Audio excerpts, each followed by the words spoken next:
તમે બધા તો ભણેલ ગણેલ ને હોશિયાર છો. તમારું બધામાંથી ઠોઠમાં હશે ને એનથી ઠોઠ હું છું. અને તમને જેટલા પ્રશ્ન હશે ને એ મારા બિઝનેસમાં, મારા ફેમિલીમાં અને મને બધા નડી ગયા છે અને એમાંથી સક્સેસ ગયા છે ને એ જે મજા છે ને એની ઓર છે. એટલે પ્રશ્ન હોય જ, અને હોય તો જ સફળતા મળે. એટલે ખુલ્લે આમ આપણો પ્રોબ્લેમ આપણે જાહેર કરતા આવડી ગયો એટલે તમે સફળ થતા તમને કોઈ રોકી નહીં શકે. એટલે તમે, મારું કહેવાનું છે, હું એકલો નહીં, તમે પણ આમાં અર્જુનની ઘોડે ઝઝુમજો કે સવાલ ઉપર સવાલ કરજો, મને ગમશે.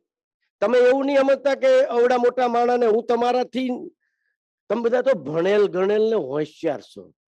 તમારું બધામાંથી ઠોઠમાં હશે ને એનથી ઠોઠ હું છું. ભણવામાં કાચો હતો, બોલવામાં કાચો હતો, લખવામાં કાચો અને વાંચવામાં તો હજી કાચો. આ બધા મારા માઇનસ પોઈન્ટ છે. છતાં હું કાંક કરી શક્યો.